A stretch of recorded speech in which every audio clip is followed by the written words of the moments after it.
As we look at the last two Mishnayot in the tractate of Shabbat, I think it's worth recalling that of the 39 Melachot that we were introduced to in the 7th chapter, we have really focused on two issues. One is the question of carrying on Shabbat. The first half of the tractate was occupied with questions of carrying on Shabbat. And the second issue where we focused is the question of muktzah. Things which are not strictly forbidden on Shabbat, but which we don't move because they're associated with forbidden work. So, for example, we wouldn't move a firelighter because a firelighter can only be used for lighting fires on Shabbat, and lighting fires is a prohibited activity. So we've really focused on questions of carrying and questions of muktzah, to the exclusion of almost all of the other 39 Melachot. And this is a choice of Rabbi Yehuda HaNasi, who edited the Mishnah. Of course, the Gemara knows much more about Shabbat, and the Gemara will bring other material. But in thinking through the approach of Rabbi Yehuda HaNasi when he edits the Mishnah, it is interesting that he chooses to focus on mitzvot which seem to us not at all obvious as acts of creation, not at all related to the sequence of creative activities which we were introduced to in the 7th chapter. We had sowing, plowing, reaping, binding, going all the way up to grinding and sifting and kneading and baking, all the activities required to make food. We had all the activities required to make clothes, shearing, bleaching, hackling, all the way up to sewing. And we had all the activities related to writing, from hunting a deer and slaughtering it, flaying it, curing its hide, to preparing parchment and writing or erasing in order to write. And then we had building and tearing down, extinguishing, kindling, striking with a hammer, carrying from one domain to the other. These are the 39 primary labors of Malachot. And we have really focused on the last one, carrying from one domain to the other, and on questions of muktzah. And we're going to return to the question of muktzah in the penultimate Mishnah.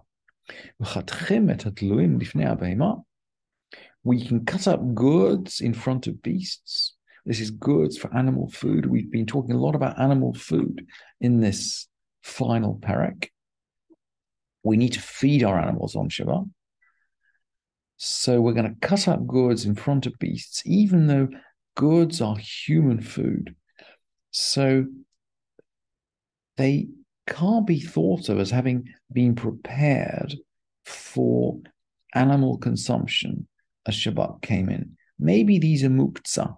This Mishnah is teaching us that they're not muktzah, even though they're not really set aside as animal food when Shabbat comes in. And similarly, we cut up a carcass in front of dogs. This is a carcass, by the way, that has died on Shabbat. So by definition, it wasn't prepared for dog food when Shabbat came in, because when Shabbat came in, it was alive. It might possibly have been used for human food, just like the goods would have been used for human food. But it's died now. It's died of its own accord. Clearly, it's not kosher. We can't use it for human food. But we are going to cut it up in front of the dogs.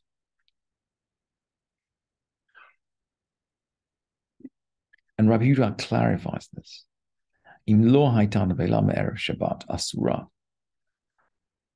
Well, sorry, Rabbi Yehuda disagrees. Rabbi Yehuda disagrees. He says that we're talking about, he says if it hadn't died before Shabbat came in, it would be completely forbidden. Because it's not mina mukhan. It's not designated for animal food before Shabbat.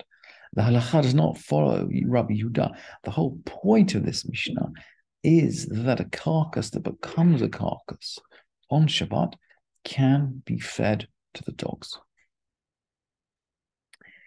Now, on the final Mishnah of Shabbat, we're going to deal with an act of creation which is not mentioned in the list of 39 at all.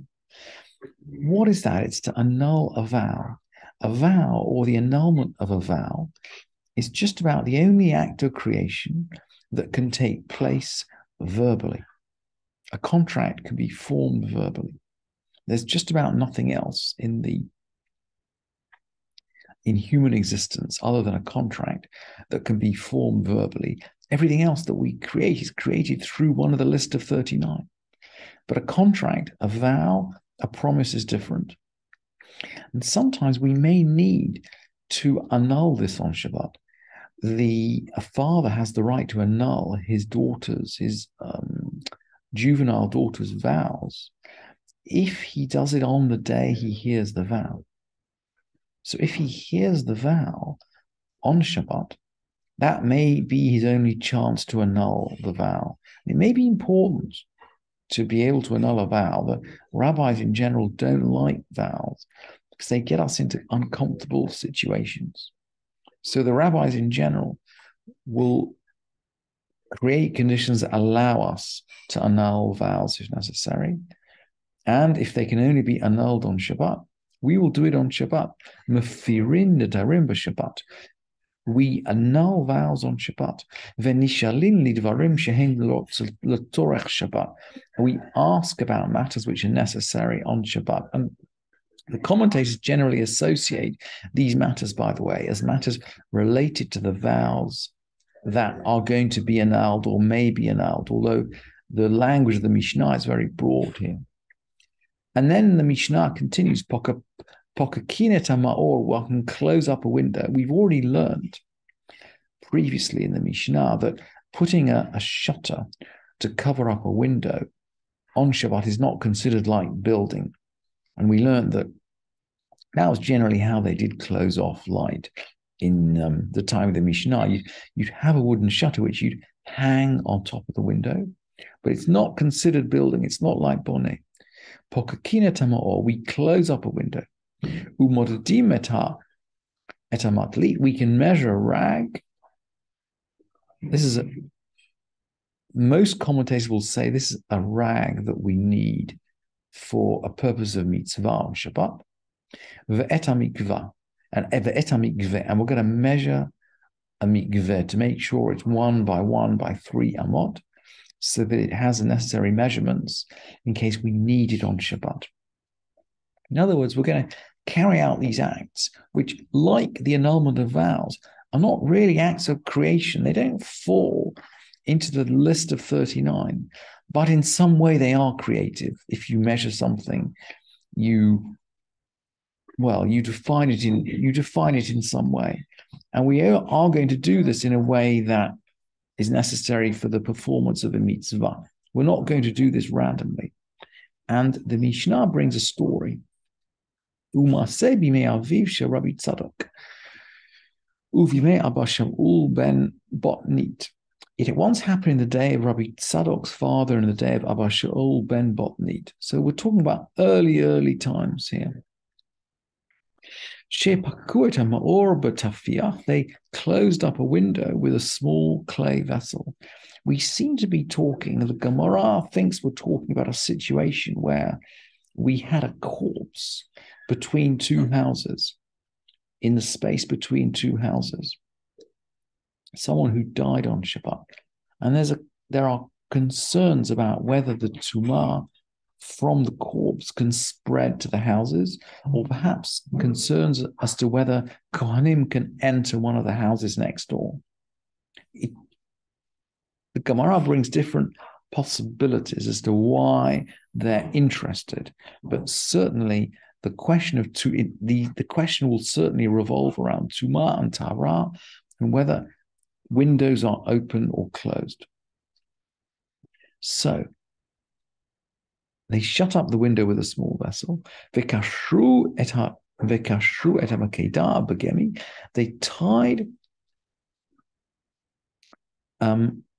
a pot with a string. To see whether in this window there was a tefach's opening or not. lamadnu shepokakin umodadin v'koshrin b'Shabbat. From their words, we learn that we can close a window and measure and tie on Shabbat. And of course, these are related to the performance of a mitzvah. And we've seen, of course, right through the tractate of Shabbat, that the rabbis will always go out of their way to help out if a mitzvah needs to be carried out on Shabbat. And it's very interesting that the final Mishnah in the tractate should close really on this principle, that we will stretch, we will stretch out if necessary to perform a mitzvah on Shabbat.